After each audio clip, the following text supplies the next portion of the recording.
Hello and welcome to personal finance bulletin money time. मैं हूं आपके साथ मीनू शर्मा, लेकर हाजिर हूं आपकी जेब और जिंदगी पर असर डालने वाली पर्सनल फाइनेंस, बिजनेस और पॉलिसी से जुड़ी तमाम बड़ी खबरें।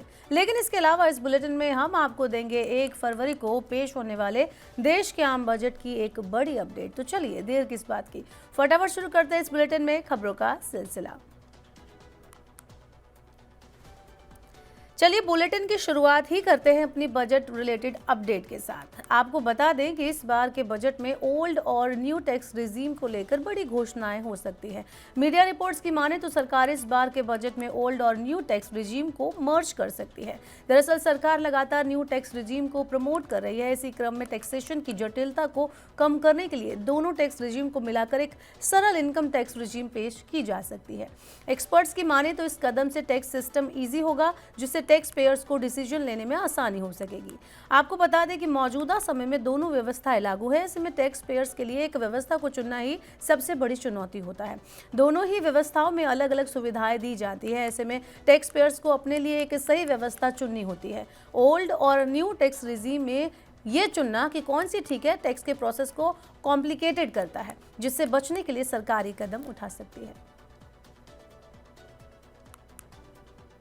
ईपीएफओ अपने 8 करोड़ मेंबर्स को केवाईसी प्रक्रिया में बड़ी राहत देने की तैयारी कर रहा है। दरअसल जून से ईपीएफओ अपने मेंबर्स के लिए सेल्फ अटेस्टेशन फैसिलिटी को लागू करने पर विचार कर रहा है, जिसके तहत मेंबर्स खुद ही अपने केवाईसी डॉक्यूमेंट्स को अटेस्ट या सत्यापित यानी कि वेरीफाई कर सकेंगे।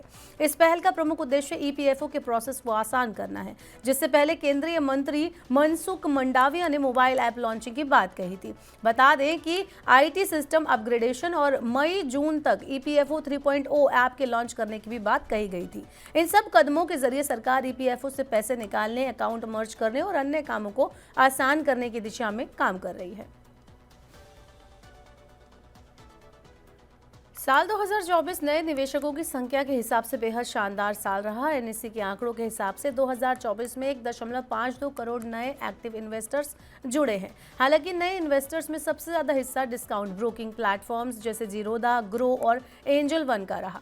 बता दें कि 1.52 करोड़ नए निवेशकों में से 65% से ज्यादा निवेशक इन्हीं डिस्काउंट ब्रोकिंग प्लेटफॉर्म्स के जरिए आए हैं, जिसमें से 60.66 लाख निवेशक ग्रो से, 25.56 लाख निवेशक एंजल वन से, तो वहीं 15.2 लाख निवेशक जीरोधा से जुड़े हैं। नए निवेशकों के आने के साथ ही एनएससी के कुल एक्टिव इन्वेस्टर्स की संख्या 5 करोड़ तक पहुंच गई, जो पिछले साल के मुकाबले तकरीबन 44% का इजाफा है।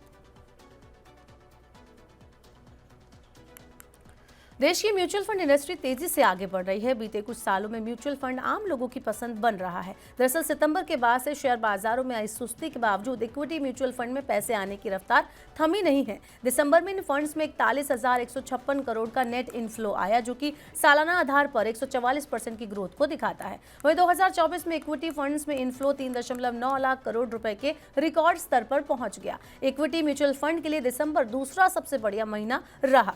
बता दें कि इससे पहले अक्टूबर में इनमें तकरीबन 41,887 करोड़ रुपए का इनफ्लो आया था। इस पूरी ग्रोथ में एसआईपी का भी बड़ा योगदान रहा, जिसमें दिसंबर में करीब 26,559 करोड़ रुपए का इनफ्लो केवल एसआईपी के जरिए बाजार में आया। फाइनेंस मिनिस्ट्री ने खुदरा महंगाई की दरों की व्यापक पड़ताल शुरू कर दी है। दरअसल सरकार ये पता करना चाहती है कि अलग अलग राज्यों में महंगाई की अलग अलग दरों के पीछे की असली वजह क्या है। वित्त मंत्रालय अपनी जांच के नतीजे राज्य सरकारों के साथ साझा कर सकती है, जिससे राज्यों को भी महंगाई की उच्च दरों से निपटने में मदद मिल सकती है। आपको ये भी बता दें कि मौजूदा फिस्कल ही पहली छमाही में 35 राज्यों और यूनियन टेरिटरीज में से 22 में रिटेल इन्फ्लेशन 4.6% के नेशनल एवरेज से कम रहा। इनमें से 15 राज्यों में तो ये दर 4% से कम रही है। ऐसे में अब देखना होगा कि सरकार की पड़ताल क्या वाकई में महंगाई के प्रमुख कारणों को उजागर कर पाती है या नहीं।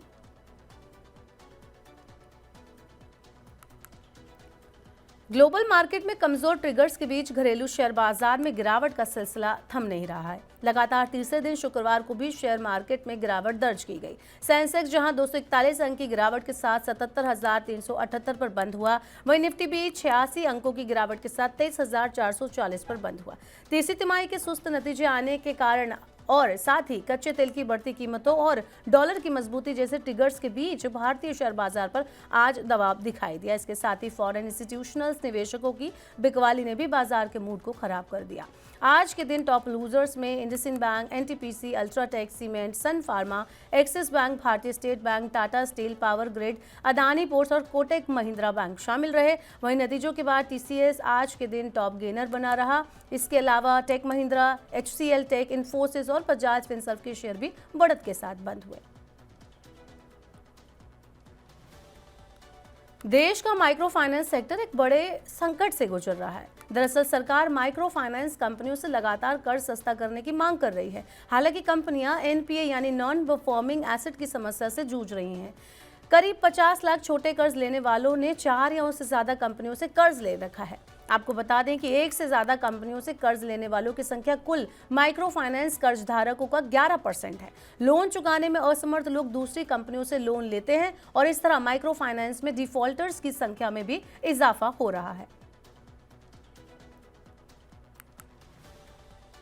अब बात करते हैं सोने और चांदी के भाव की। सोने और चांदी के भाव में लगातार तेजी देखने को मिल रही है। India Boolean and jewellers association यानी इब्जा के मुताबिक आज सोना 79,580 रुपए पर कारोबार कर रहा है। वहीं चांदी देश भर में 92,500 पर कारोबार कर रही है। आज के दिन सोने में तकरीबन 136 रुपए की तेजी देखने को मिली। वहीं चांदी भी 269 रुपए महंगी होकर बिक रही है। रुपए के टूटने और डॉलर के लगातार मजबूत होने के नाते सोने की कीमतों में तेजी आ रही है। इसके अलावा डिमांड में आ रही तेजी भी सोने की बढ़ती कीमतों के पीछे का अहम कारण है।